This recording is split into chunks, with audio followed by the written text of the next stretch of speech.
it's way harder to touch the third rail than you fear. So relax and just say it. When I was a kid, as a suburban girl, didn't even ride the subway until I was like in my mid 20s. I had heard about the third rail and I had worked up this idea that touching the third rail is super dangerous and like it's super easy. Like any misplaced step or you don't mind the gap right and you're gonna like fall in and you're gonna touch the third rail and you're gonna be electrocuted. Then I grow up and I realize it's actually way harder to touch the third rail than I feared. My name is Sheba. I'm a transformation specialist, shadow alchemist, and ex lawyer, and I help powerful, visionary, highly successful women and cycle breakers unleash their true selves, walk in purpose as divine disruptors, and create the life of their dreams. So in real life, the third rail is, yeah, this electrified rail that it has like a really high voltage, lethal levels if you touch it unprotected. The other way we hear about touching the third rail is when people are like afraid of talking about something, some political or social issue, that they're afraid if they even touch it, it's going to be fatal for their career, for their social standing. It's a third rail. You touch it, fatal. But what if it's the same thing? What if we all grew up thinking that the likelihood and the threat of touching the third rail is actually much more overblown than it actually is? I find that every time I talk about a topic that could be considered a third rail, the genocide of the Palestinians by the only Jewish state, I found that not only does nothing happen, if anything, I was like expecting there to be this big blowback, but everyone else is just like, they're too afraid to touch it. So nothing happens. The point of the third rail on trains is not to not touch it. The purpose of the third rail is to use it to power us forward. That is literally why you have a third rail. It is electrified and it powers the train forward. And so socially, linguistically, a third rail issue is not something that you're not supposed to touch. It's something that when touched correctly, it will move us all forward. Ooh, that's so brilliant, Sheba. I love that. I love that. I love that. You know, grow up. Like, it's not as scary or as easy to just like stumble onto the third rail like an idiot. You're not an idiot. You don't have to be worried about the third rail like you have been. You're the third rail. The person who is willing to talk about the third rail topic, you have now electrified yourself. You can move us all forward by talking about it, and other people can't touch you.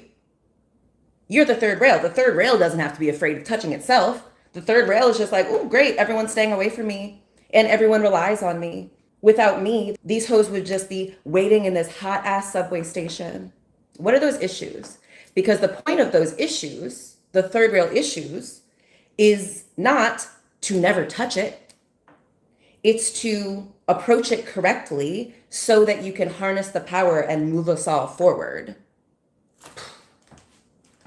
You're a conductor. I think that's what that means. You are a conductor. Oh my God, I'm thinking about it in so many different ways. You are a conductor of electricity. Electricity flows into you and you conduct it. Oof. The train conductor isn't terrified about the third rail. The train conductor understands how to harness the power of the third rail to move everybody forward, to take everybody where we want to go. We've been conditioned that there are lots of third rail issues that we can't even talk about. Religion, trauma, men's violence, Israeli violence, white supremacy, intraracial violence, the self-limiting, self-sabotaging, our shadow, our own shadow. What are the third rail issues that you have learned, like, oh, I don't want to touch it? You're not supposed to just like, oh, dance around them and be afraid of them and not ever touch it. You're supposed to harness it correctly and move us all forward. It's supposed to empower us to move forward.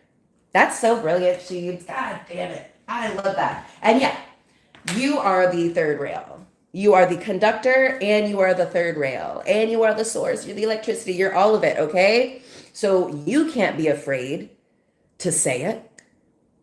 You will naturally handle it with more care, with more thoughtfulness. You know, you're not going to fumble it and be flippant about it. And we're all going to be really grateful for you because when you show yourself that actually it's not as scary as I thought it was, it's actually much easier. It's fun even to talk about this thing. It's fun to be on trains. People make their whole friggin' identity about like liking trains. Okay, you can make your whole identity about whatever the third rail issue is that we have spent generations now avoiding. We're afraid to touch it, but it's here to be harnessed. The third rail issue is here to be harnessed. And you're the conductor, babe. You're the conductor and the electricity. So just say it. Just say it. I've delivered the message.